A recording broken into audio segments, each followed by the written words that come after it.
Hi everyone, Anna Rose Bain here. Have you ever been out driving somewhere and you were kind of on a mission, but then something that you saw outside of your car just stopped you in your tracks and you just really wished you could paint it?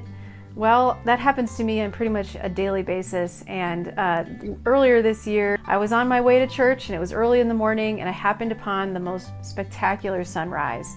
The sun was just starting to hit the clouds above the Flatirons in Boulder, and I could see it off to my left. And so as I was driving along, I took my cell phone and pretty much took these shots out my window.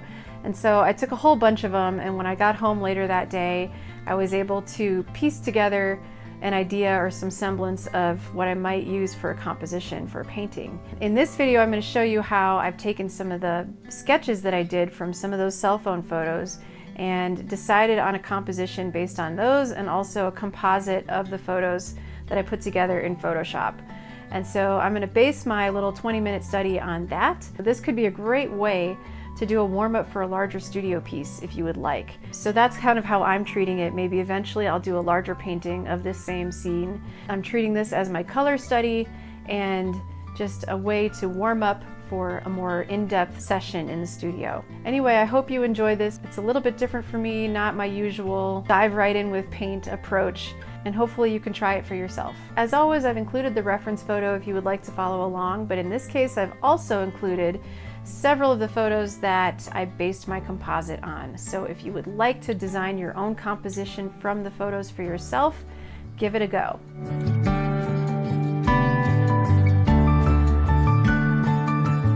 When I took these photos, it was around 7 a.m. and the light was just magical. So I got a number of shots of the Flatirons here. There's some pretty iconic mountains here in the Denver, Boulder area. And the scene is far enough away that the mountains don't change much, even as I'm driving.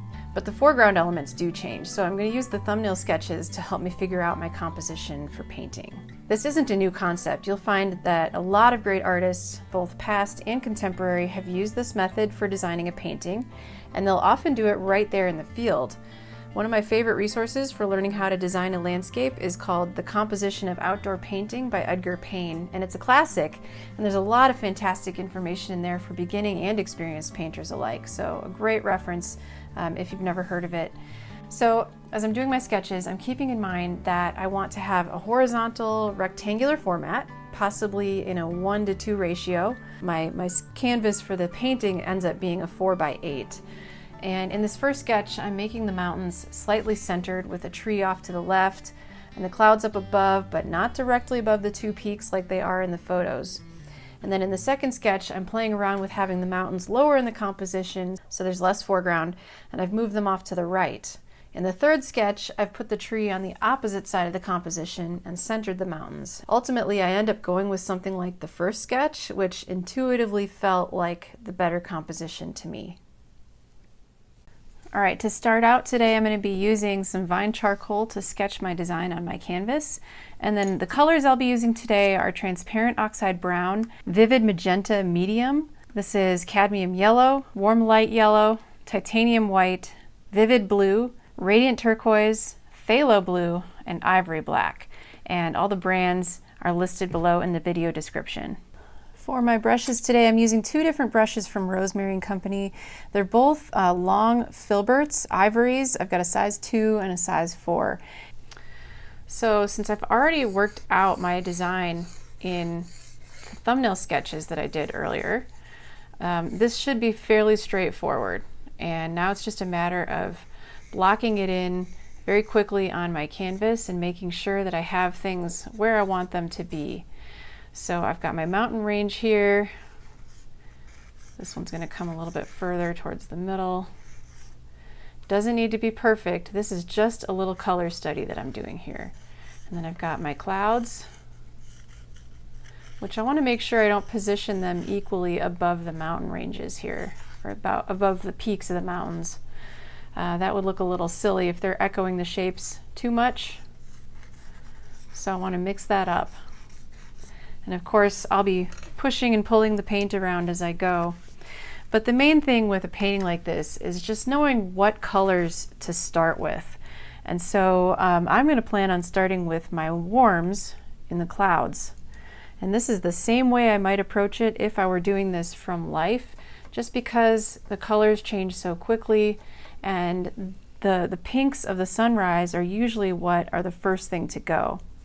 The other thing I'm going to keep in mind is that there is going to be more pink in this color than what even the photo shows, because cell phones especially, the pink and the reds are the first thing that disappear. And for whatever reason, no matter how good our cameras get, it seems like we still haven't figured out how to capture the red part of the color spectrum in our cameras.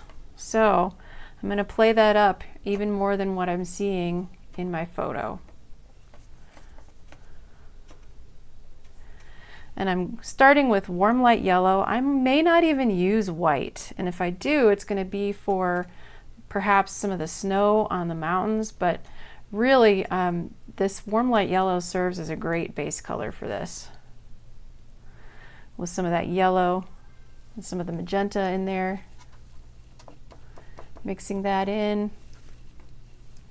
If I need to, I'll dip my brush in some Gamsol to thin down my paint just a little bit and make it more workable. But here we go, I'll grab some white. Mostly I just want this to feel like very clean color, and that's going to be so important for getting those clouds to not look muddy and to look fluffy and fresh, just like the sunrise. Okay, well, that's not terrible. Let's see what we can do if we add some of this vivid. Woo, that is very vivid. Some of the vivid blue and the vivid magenta make almost an Easter egg purple there. I don't know what I think about that. So let's add some ivory black to that, and some of this turquoise, which is going to get added for our sky color. And while that looks fairly light on the palette, as soon as I put it up on the painting, I was like, wow, that's actually really dark. So we need it to be a lighter value. And the reason I'm mixing it so close to my cloud mixture is just so that I can compare those values and see, okay, how much lighter or darker should I go with this? So I'm now painting sort of those purplish edges of the clouds, the sides of the clouds that make them look three-dimensional and that blend into the sky and show us the direction of the light, which is behind us. The light is hitting those clouds directly, and then they've got some of these little purple shadows here and there. And so that is our shadow color. Now if we want it to be even more colorful, we could take just the tiniest bit of phthalo blue to get some of that blue in there. Phthalo is, you got to be so careful with it. It's a very infectious color, and a little goes a long way. And so when I say a little, I'm talking just the tiniest dab on the corner of your brush, because once it's up there, it's really hard to get rid of it. So keep that in mind with phthalo. And phthalo green is the same way. You know, they're in the same family of colors and the same pigments that are used to make them, and it's just a very, very powerful, strong tinting color. So something to keep in mind. All right, I'm going to go up here with some of this same bluish, purplish, grayish mixture and put that up there for that darker cloud behind the sunlit clouds. And I'm just putting it up in the painting wherever I happen to see it. It seems like there's not much rhyme or reason to what I'm doing at the moment, but that's my reasoning for working all over, is if I see that color somewhere else in the painting, that I'm going to put it in there, because that's what I have on my brush. And so not only is it more time efficient, but it's efficient with your paint also. So you're not constantly reloading and wiping off your brush. If it's already on your brush, then use it if you can. All right, so I am going to wipe my brush now, and I'm going to take some of this phthalo blue, start with that, add some white and some ivory black. And the ivory black will cut that pigment intensity just a little bit and gray it down, which is what I want. We'll add some of this vivid blue too, which can serve almost like white to lighten our value. I want it to get even lighter, so I'm going to add some white. Might have to reload my white. We'll see. Now what I'm noticing here is that this is almost exactly the same as what I have for the cloud behind it. And that could work. It could work, but I do want some of a difference there.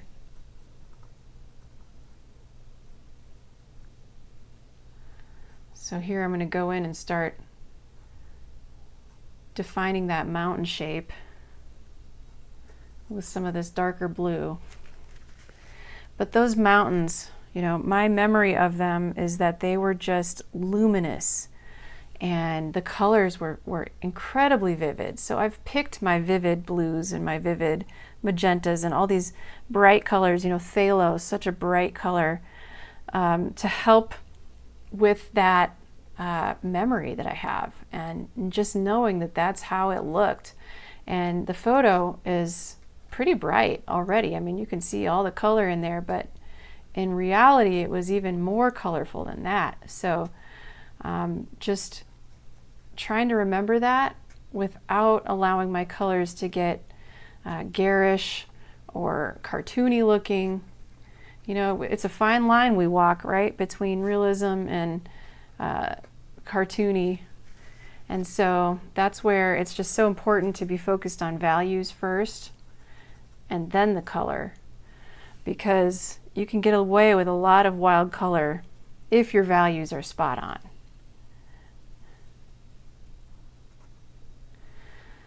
So I'm still not 100% sold on this color here, but because of my time constraints and because of what I put out on my palette, I'm just gonna commit, and that's what it's gonna be. The phthalo didn't quite give me what I was hoping for. I'm thinking maybe ultramarine would have been a better choice, but I wanted to see what would happen, so that's all right. If I can pull off these values, then it's not going to matter. Now I'm sort of following the contours of the mountains themselves, and this can get very tempting to start outlining all the little details that we see within the mountains, but I want to keep it really simple because I still have a lot more to do here. Keeping in mind, of course, always, where is my light source? Where is that sun hitting the mountains, and where are those shadows being cast? So if I can keep that at the forefront of my mind, that'll help me simplify considerably. Now we almost see this purple where the light is hitting the mountain. I'm going to actually use some of my transparent brown in my mixture to create that illusion of purple. Simply because these mountains are so far away from us. They're colorful, but they're still grayed down by the atmosphere between us and them. And so it's important to remember that the further something is from us, the more gray it's going to appear to our eyes, because there's that much air between us and that thing. And so by using transparent oxide brown, I'm creating the illusion of purple, because brown and white together, or at least that particular brown and white, sometimes translate as purple or more purple, and I think it's working for this. You know, you could try some of the magenta and add that to your blue, and then you'd get a much more vivid purple, and we could have that in a couple spots, but I don't really know that it needs it. I think this is working pretty well.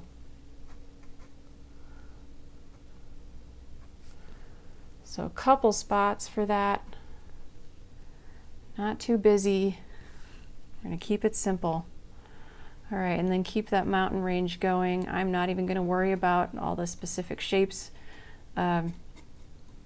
Just going to try to get that general slope.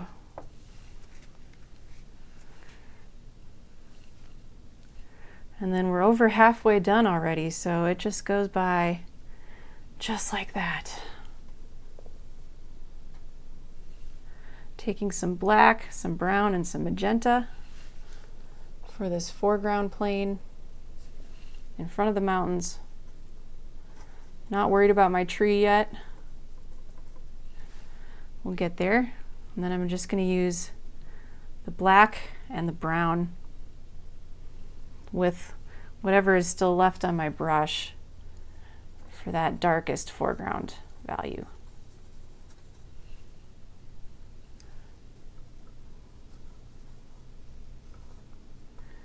Diagonals are so important to have in your landscapes. If everything is horizontal, it really feels boring to the eye. So it's important to have some diagonals to create a sense of movement, to allow our eye to enter and exit the picture plane, and to give us a visual narrative of sorts. So there's a lot to be said for even playing up your diagonals, maybe even more than what you're seeing in real life. Exaggerate them a little bit. The best artists I know do that so well. And they just pull it off. And it looks even better than the real thing when they do that. So a great artist will take a scene in front of them that may or may not already be spectacular and make it their own.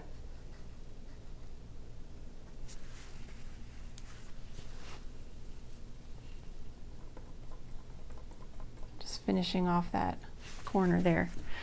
All right, now let's get to that sky. Normally I don't wait till the end to paint the sky, but that's just how it worked out in this case. And of course there's still some of the snow on the mountains that we definitely want to include, but we've got 6 minutes to go, so we've got to hustle. All right, so let's take this turquoise, and I'm actually going to steal some more white from the other side of my palette over there and add the white to the turquoise and test that out. I want it to be a little bit lighter, so a little bit more white. I'm going to thin it down with some Gamsol just so that I can brush it up there really quickly and smoothly. You know, it's kind of dependent on your surface, like how smooth is your canvas. If you have a really slick canvas, then you shouldn't have to use any medium or solvent, but this one is sort of in the middle, and so just due to my time constraints, I'm thinning down my paint just so that I can get it up there really fast.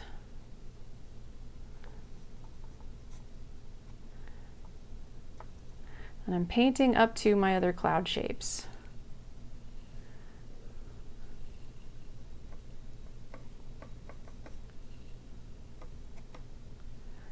Deciding to just eliminate that one over there, not even worry about it. I might come back and refine if I have time. It's not looking that way though. And so with such little time, like how do you make them look finished? How do you make them look refined or look really good? Well, one thing that you can do is create interesting directions with your brush strokes. Not necessarily going every which way, but here I'm sort of following the same overarching diagonal shape with my brush strokes that is already happening with the cloud shapes. And that can help create a feeling of movement also. Now really quick, I'm going to switch to my smaller brush. I'm going to take that same color for the sky and use that.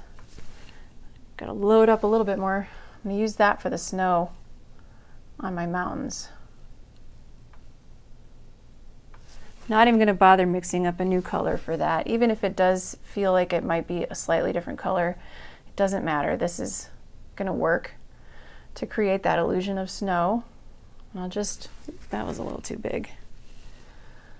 Gotta be careful. Just want it in a couple spots.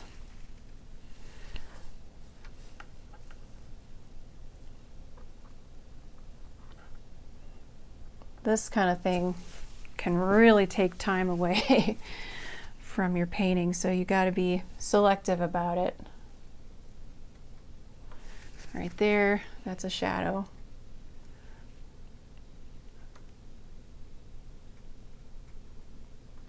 And then I just want to tighten up my mountain shape.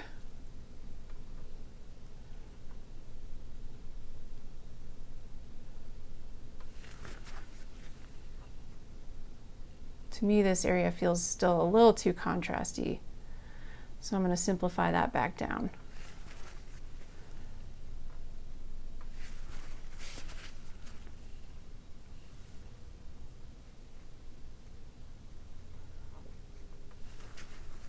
Okay, that's better. All right, let's finish off these clouds. Less than 3 minutes to go.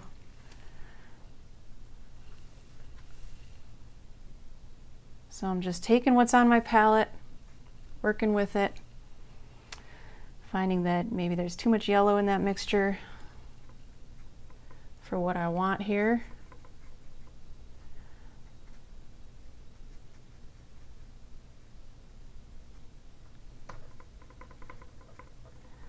And get rid of some of that white.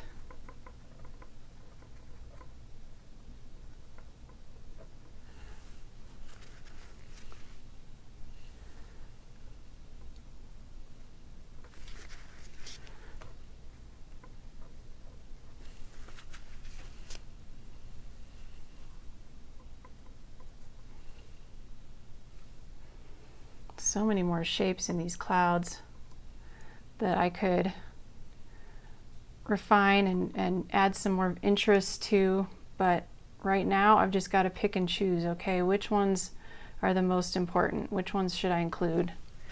And what should I leave out? There's this band of light over here. I remember finding that to be very striking, but I don't know if in this limited time, I don't know if I can pull it off, but let's just find out.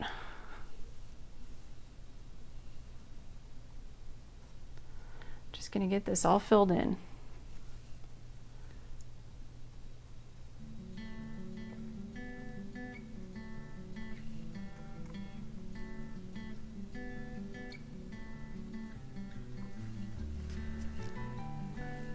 And then this turns up towards that sunlit area over there. Okay.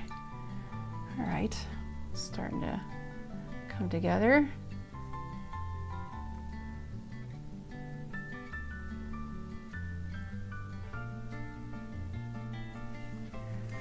And then do we have time for that little tree at the end? Let's do it. Brown, black. I'm going to treat it almost like it's a firework shape. You know, start from the center and work out.